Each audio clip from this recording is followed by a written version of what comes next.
de crisis, solución de la crisis, y luego este intento de construir democracia, creo que hay que verlo desde ese punto de vista. Como siempre un avance, puede haber retrocesos, puede haber dificultades. En ese contexto creo que también el otro elemento de que todo lo que se ha hecho y se hace tiene algo de positivo. El otro elemento también que es importante reiterar es que parecería que toda nuestra historia estuviera confluyendo sobre el tema de la democracia, ¿no? Es decir, todos queremos llegar a un puerto que se llama democracia, ejercerlo plenamente, disputar a través de la democracia el tema del poder.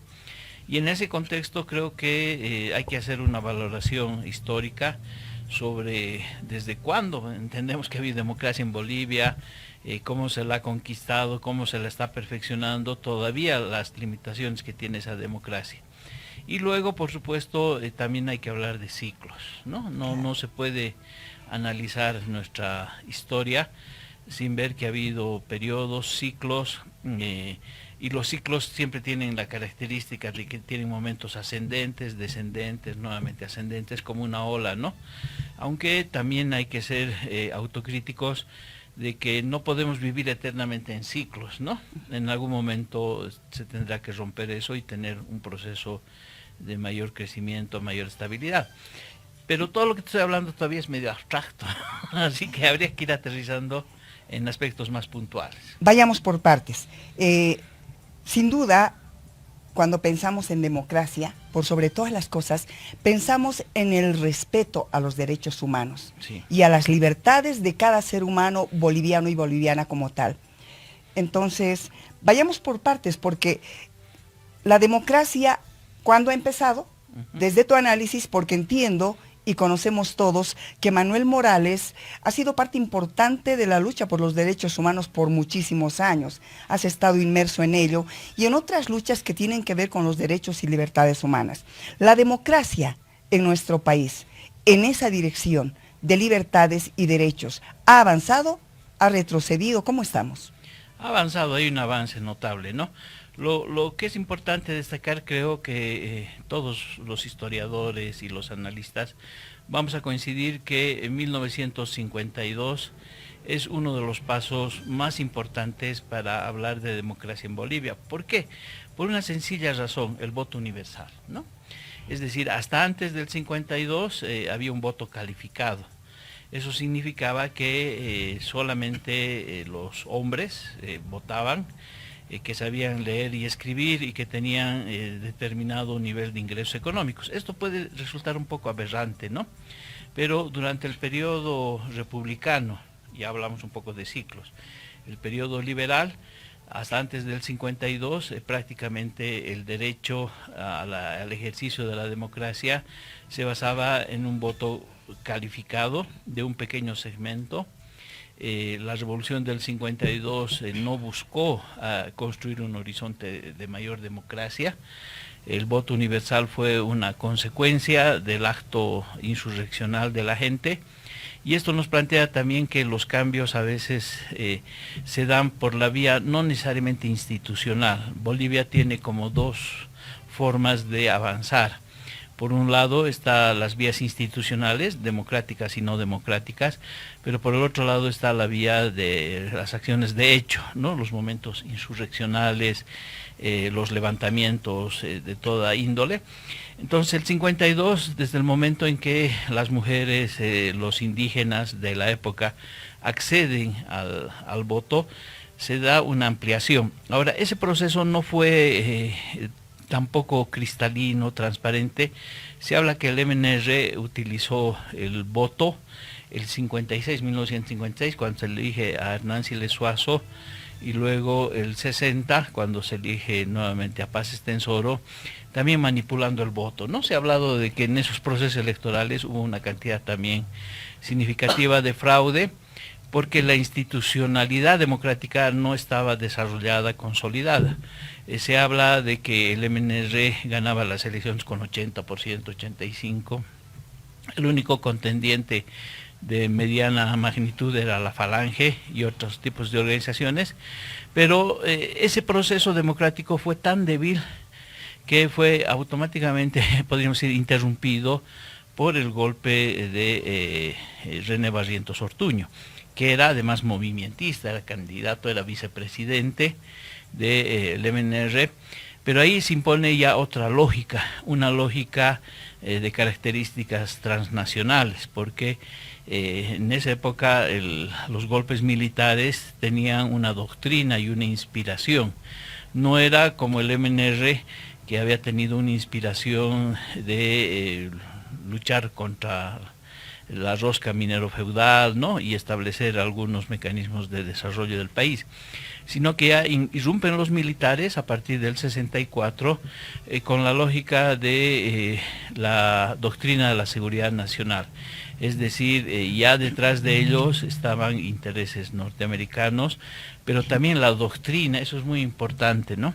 Eran militares que estaban formados en el reconocimiento de que había al interior del país un enemigo interno, y esto por supuesto que no tiene nada que ver con la democracia, ¿no?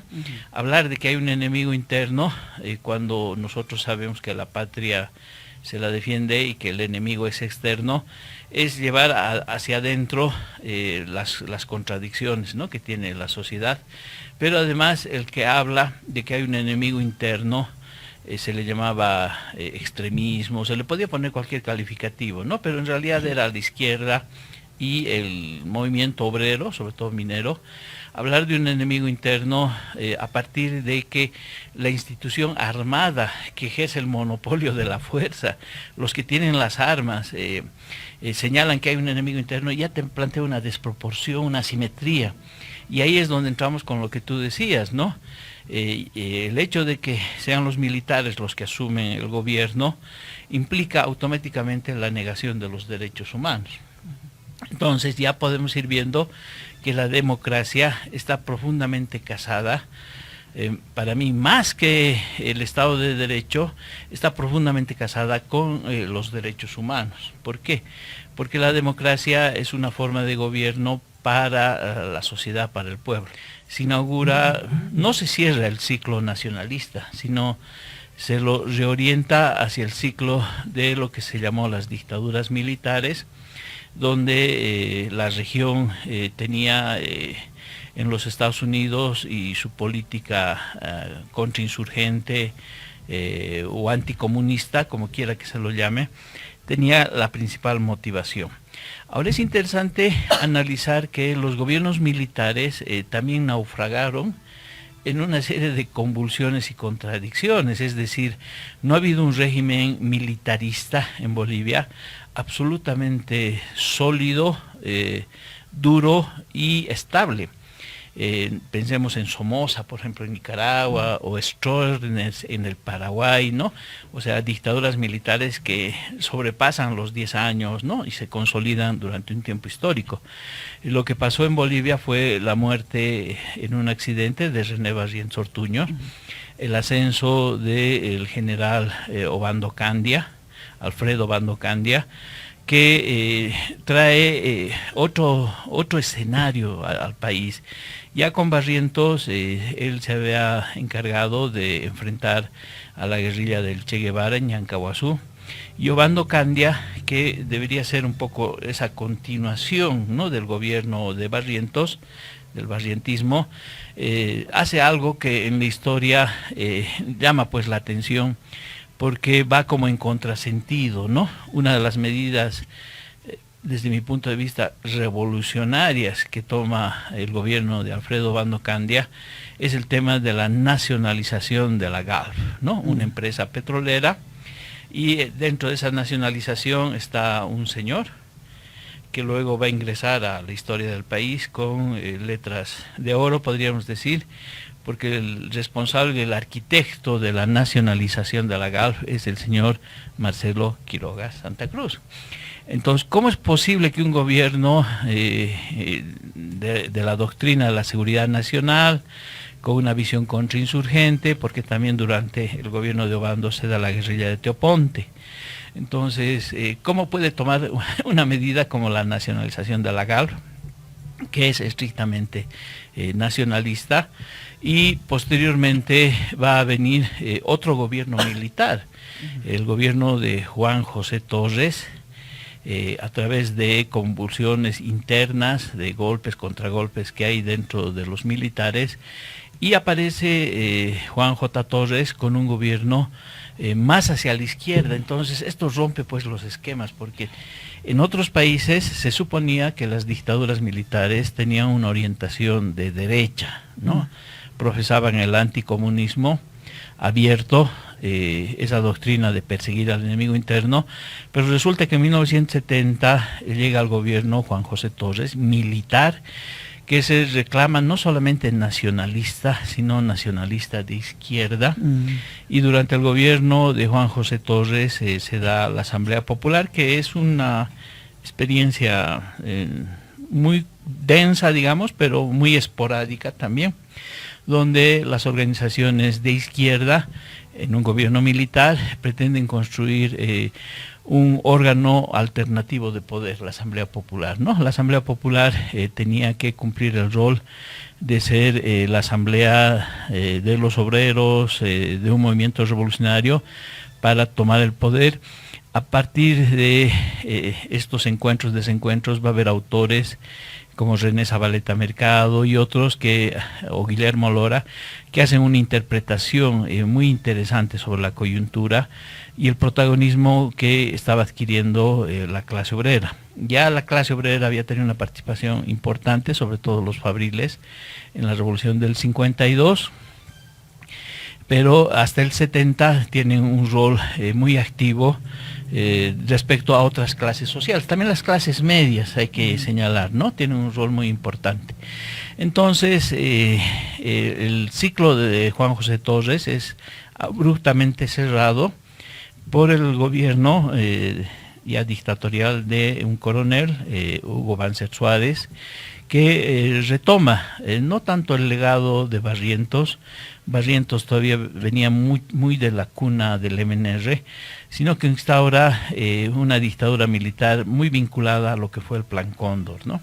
Es decir, había un componente internacional en el que había una coordinadora de represión, que era el famoso Plan Cóndor, donde la dictadura de Banzer actuó sincronizada con la dictadura militar de Pinochet en Chile, de Videla en la Argentina y de otros países más, con una incidencia muy lamentable en la vulneración de derechos humanos.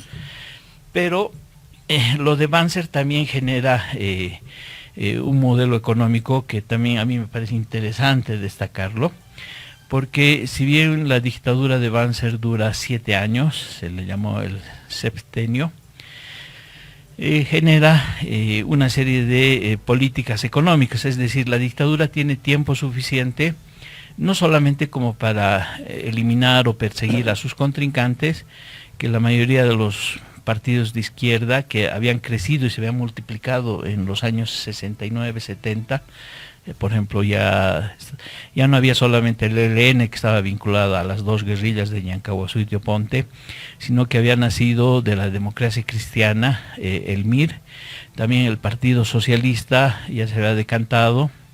Entonces había una estrategia de arrinconar y de mandar al exilio, de perseguir, en algunos casos incluso de eliminar a este grupo muy grande de militantes de izquierda que estaban haciendo resistencia a la dictadura.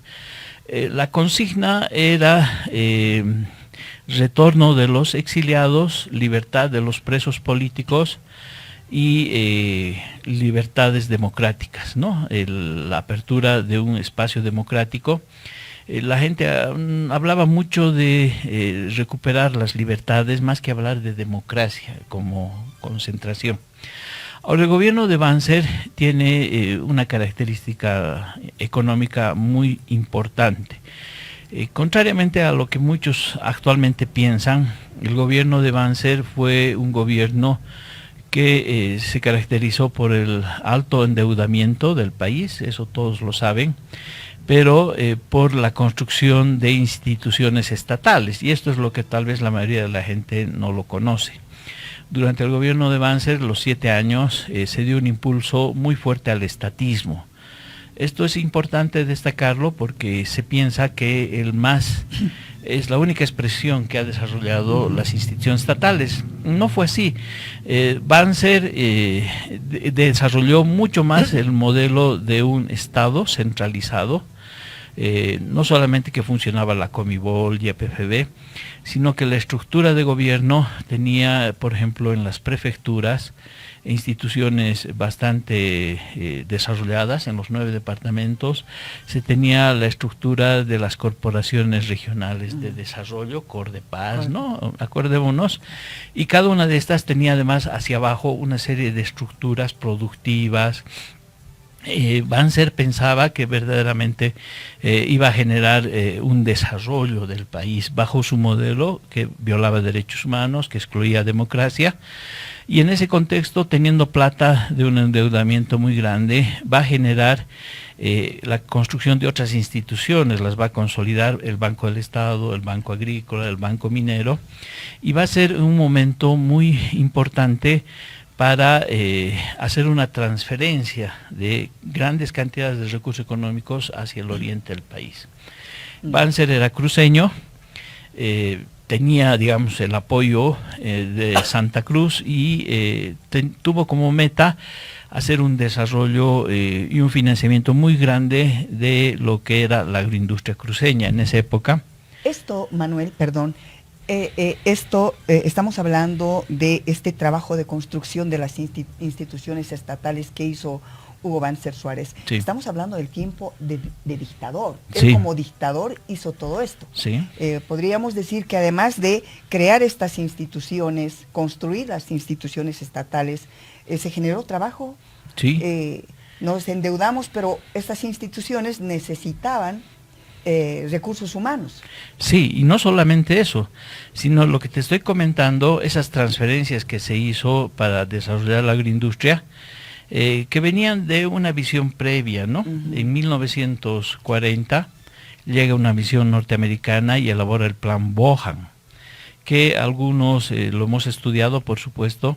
Es un primer diagnóstico que hace Estados Unidos a través del señor Bohan y elabora un informe en el que señala cuáles son las deficiencias estructurales de la economía boliviana, 1940.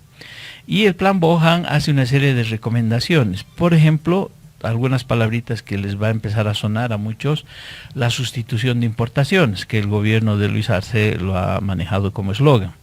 Se plantea la urgente necesidad de que Bolivia sea autosuficiente en la producción de azúcar, de arroz, como dos elementos fundamentales para desarrollar el mercado interno. También se habla mucho del desarrollo de la industria oleaginosa. El Plan Bohan plantea la marcha al oriente, la necesidad de la construcción de la carretera La Paz, Cochabamba, Santa Cruz, e incluso la vertebración de vías ferrocarrileras que conecten el país de manera transversal. Ese fue el famoso Plan Bohan, que luego el gobierno de Peñaranda y otros gobiernos no lo pudieron ejecutar por las convulsiones internas por las que atravesaba el país. Bueno, cuando Banzer está en el gobierno, hace realidad el Plan Bohan. Entonces, ¿cómo lo han hecho realidad? ¿Dejamos de importar? Sí, porque se dio un aliciente para aperturar las zonas de colonización. Las zonas de colonización que eran desarrolladas por la dictadura de Banzer venían bajo el aliciente de que había que sembrar patria y había que sembrar arroz. Entonces, las zonas de colonización que se aperturan son las de Alto Beni, Caranaví y las del norte de Santa Cruz. Entonces, iban los militares acompañados de los campesinos, porque el movimiento campesino todavía estaba muy amarrado con el pacto militar campesino al gobierno. Entonces iban los campesinos con la categoría colonizadores a aperturar estas zonas nuevas para la agricultura, en Alto Beni, Caranaví, como te decía, y Apacaní. Entraban con el ejército se enfrentaban a los indígenas que vivían en esas zonas porque eran nuevas, estaban abriendo la frontera agrícola. Y bueno, con la ayuda del ejército y demás, los colonizadores los agredían y los hacían escapar hacia el monte. Ellos iban entonando el himno nacional, izaban la bandera boliviana y estaban convencidos de que estaban haciendo patria, ¿no? Entonces se empezó a desarrollar todos los cultivos de arroz y a través del Banco Agrícola y otra serie de mecanismos estatales se empezó a hacer una transferencia muy grande de los recursos que se generaban en la minería de la zona altiplánica, es decir, la plata que el estaño estaba generando a través de Comibol en Oruro, La Paz, pero por sobre todo en Potosí, esa acumulación de capital fue transferida a través del Banco Agrícola y otras instituciones estatales a la naciente agroindustria cruceña. Entonces la agroindustria cruceña ya tenía algunos cultivos de girasol, por ejemplo, pero todos estos recursos permitieron que se empiece a crecer en Santa Cruz un sector empresarial dedicado a la producción de aceite. Se empiezan a fortalecer los ingenios azucareros durante 1970. Durante la década del 70, la zafra en Santa Cruz era una actividad que demandaba el traslado de mucha mano de obra del occidente, 10.000, 12.000 trabajadores que iban a la zafra y que le dieron un dinamismo muy grande a la región de Santa Cruz. Entonces, el legado económico, por supuesto, del gobierno de Banzer fue el nacimiento vía la quiebra del Banco Ganadero, del Banco Agrícola, del Banco del Estado y otros mecanismos a través de los cuales estos empresarios nunca lograron devolver la cantidad de recursos que se estaba transfiriendo de la minería del occidente del país. Ahí hubo como una especie de un delito de nacimiento, pero con eso, durante la dictadura de Banzer, casi a su finalización, ya Santa Cruz empieza a tener un dinamismo y empieza a crecer. Por lo tanto, podría concluir aquí este tema, que Santa Cruz no se desarrolló a partir de un modelo endógeno propio, como ellos dicen, el modelo cruceño, sino que fue un modelo impulsado por un gobierno que necesitaba generar desarrollo económico por el endeudamiento, por la construcción de esta red de instituciones estatales, y que hizo una transferencia, podríamos decir, a fondo perdido de estos recursos económicos para el nacimiento de lo que hoy conocemos como Santa Cruz. Manuel, hemos llegado hasta la dictadura de Banzer y hemos visto casi con pinzas, digamos, de las dictaduras militares que llega hasta 1980, haciendo una afirmación categórica, ¿no? No puede haber democracia y crecimiento económico en dictadura, ¿no? O sea, parece esto demasiado obvio, ¿no? Pero es que no puede haber un gobierno de fuerza que vulnere los derechos humanos y que genere un plan de desarrollo y que todos puedan estar contentos. Lo fundamental es el tema de la democracia, los derechos humanos. Entonces, el ciclo militar, que luego vienen las elecciones del 77, el 78, el 79, son cerradas por varios golpes militares, ¿no? En Atushbuch está posteriormente el golpe de García Meza, y que nos llevan al escenario del respeto a la voluntad popular. Y eso se da en 1982, ¿no? Cuando se llega a un acuerdo un poco impuesto por los militares ya de salida, en el sentido de que se respete las elecciones de 1980 y el Parlamento del 80. Eso significaba que Hernán Siles Suazo debería ser electo como presidente.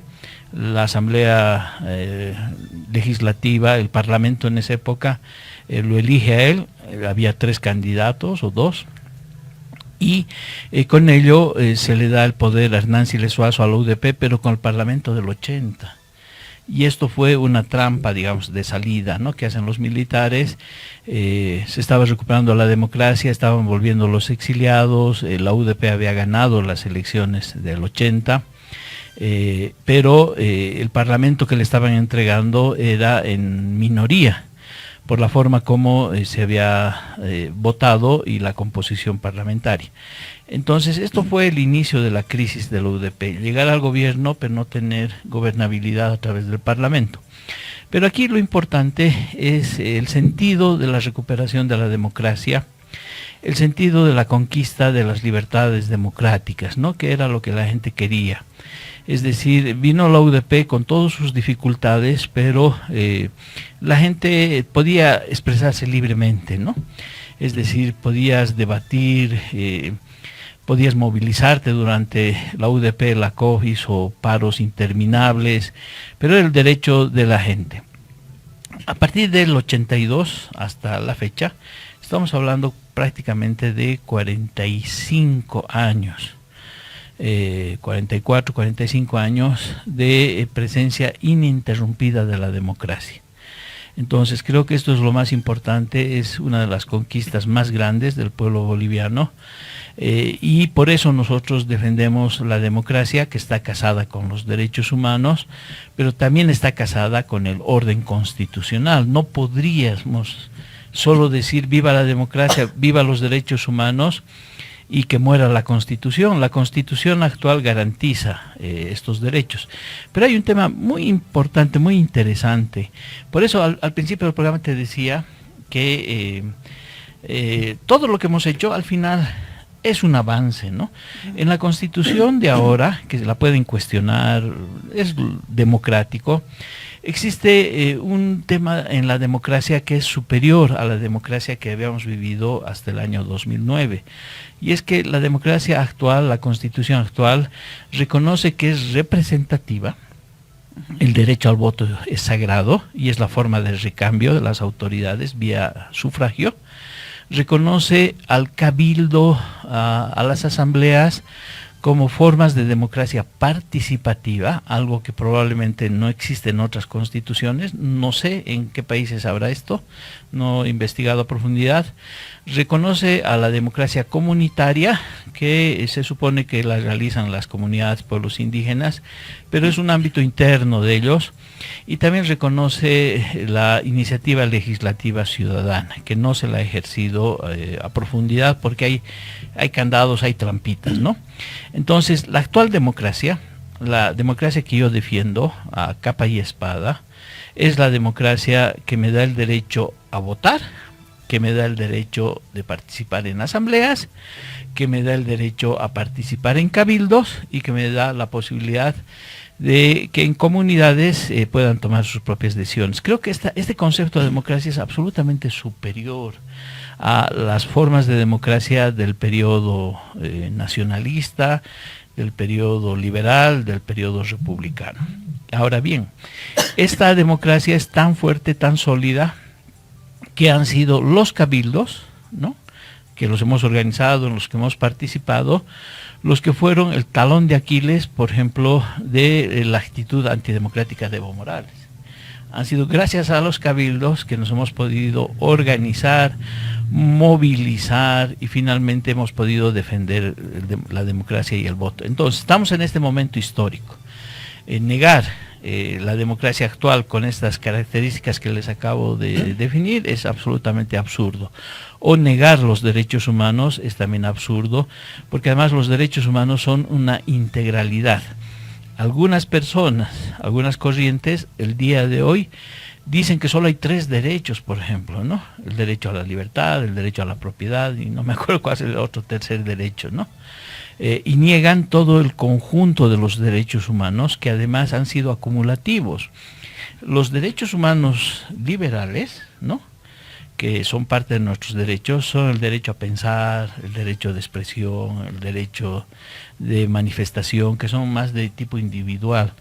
Posteriormente se incorporan los derechos sociales, que son más de carácter colectivo. Por ejemplo, el derecho a las 8 horas de trabajo, de descanso y de educación, el derecho a la huelga, el derecho a que nadie te explote económicamente, son los derechos sociales, el derecho a tener una jubilación digna. Luego vienen los otros derechos que ya son más abstractos o son los difusos. Por ejemplo, el derecho a vivir en un medio ambiente libre de contaminación. Ahí no tienen, ni es tan individual ni es tan social, pero es algo difuso, pero son los derechos humanos. Entonces, en este momento de nuestra historia no podemos decir que solo hay 3 derechos, sino tenemos que hablar de que es un conjunto acumulativo. La actual Constitución los reconoce como tales, incluso hay algunos derechos más particulares, pero esa es la democracia actual y es la democracia que debemos defender.